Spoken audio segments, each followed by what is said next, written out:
నమస్తే అండి. ఈరోజైతే ఇన్స్టెంట్ ఉప్మా అయితే చేస్తున్నానండి. మా పిల్లలైతే అసలు సరిగ్గా చేసుకోవట్లేదండి. సామాన్లన్నీ అలాగే స్టాక్ ఉండిపోయాయి. అంటే వాళ్ళకి కుదరట్లేదంట అండి. వాళ్ళకి ఇద్దరికి ఒక టైమింగ్ అనేది సెట్ అవ్వట్లేదు. ఒకరున్నప్పుడు ఒకరు ఉండట్లేదు, ఒకరున్నప్పుడు ఒకరు ఉండట్లేదు. అలాగని చెప్పి చాలా అయితే అలాగే ఉండిపోయాయండి. అందులో ఎక్కువ కంపెనీలోనే తింటారంట వీళ్ళు. ఇంకా మా వాడు చూడండి ఒక రోజుకే ఎక్సర్సైజ్ చేసి కండలొచ్చాయని చూపిస్తున్నాడు. ఇంకా ఇవన్నీ ఇలా మిగిలిపోయాయండి. ఇంకా ఇవి కొర్రలు అంటే మా అమ్మాయి ఫ్రెండ్ డైట్ ఫాలో అవుతుంది. ఆ అమ్మాయి కొంచెం సోరియాసిస్ ఉంది. అందుకే అప్పుడప్పుడు ఇవి ఇలా చేసుకొని తింటుంటుందంట.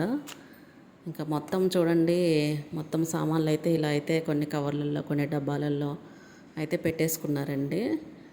ఇల్లు అయితే పర్వాలేదండి, బాగానే పెట్టేసుకున్నారు, అంత మెస్సీగా అయితే ఏం లేదు. బ్యాచిలర్స్ ఉండేది ఎలా ఉంటుందో మీకు తెలుసు కదా. కాకపోతే వీళ్ళు ఆడపిల్లలు కాబట్టి పర్వాలేదండి, ఒక రకంగా బాగానే పెట్టుకున్నారు.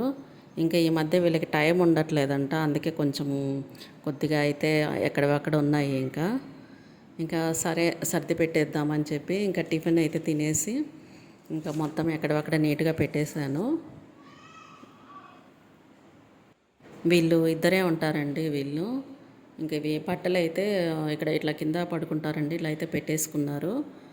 ఇవి నైటు వర్షం పడుతుందని చెప్పి తెచ్చి అక్కడ పక్కన వేసేసుకున్నారు. ఇంకా అవన్నీ ఎండలో వేసేసి ఆరబెట్టేశానండి. ఇంకా ఇల్లు అయితే నీట్గా పెట్టేశాను. ఇల్లు అయితే బాగానే ఉందండి, 2 రూములు ఉన్నాయి, ఇంటి ముందు వరండా అది బాగానే ఉందండి. అంటే వీళ్ళు డిగ్రీ నుంచి ఫ్రెండ్స్ అండి, అప్పటి నుంచి కలిసే ఉంటున్నారు. ఇంకా రీసెంట్గా ఇప్పుడు ఒకే కంపెనీలో కూడా జాబ్ చేస్తున్నారు ఇద్దరు కలిసి. ఇద్దరు బాగానే ఫ్రెండ్లీగా బాగానే ఉంటారండి వీళ్ళు.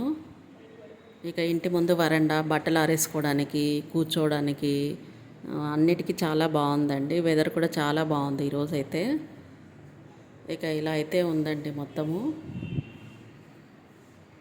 కంపెనీకి దగ్గరగా ఉందని తీసుకున్నారండి ఇల్లు అయితే. చుట్టూ ఫ్యామిలీస్ ఉంటారు. ఫస్ట్ పీజీలో ఉన్నారండి, ఒక నెల అయితే సెట్ అవ్వలేదు వాళ్ళకి. ఇంకా అక్కడ సరే అని చెప్పి ఇంకా ఇక్కడ ఇట్లా రూమ్ తీసుకొని ఇద్దరు ఉంటున్నారు ఇక్కడ. కానీ ఒక విషయం అండి, పిల్లలైతే ఆడపిల్లల్ని బయట వదలడానికైతే చాలా భయం వేస్తుందండి. కానీ ఒక నమ్మకంతో వదలాల్సిందే ఇప్పుడు ఆడపిల్లల్ని. బయట చాలా ఘోరంగా ఉందండి. ఇప్పుడు ఆడపిల్లలు అలాగే ఉన్నారు, మగపిల్లలు అలాగే ఉన్నారు.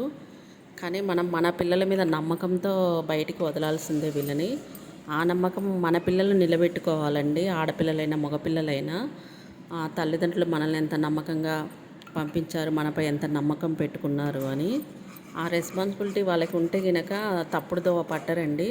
కానీ చాలామంది పిల్లల్ని చూస్తున్నాను, ఎట్లా పడితే అట్లా డ్యూటీలు అయిపోయిన తర్వాత బయట తిరుగుడులు ఎట్లా చాలా చండాలంగా ఉన్నారండి కొంతమంది పిల్లలు. అందరినీ అనట్లేదు, కొంతమంది అలా ఉన్నారండి. కొంతమంది తల్లిదండ్రులను దృష్టిలో పెట్టుకొని పెరిగిన వాతావరణం, కొంతమంది పద్ధతిగా ఉంటున్నారు.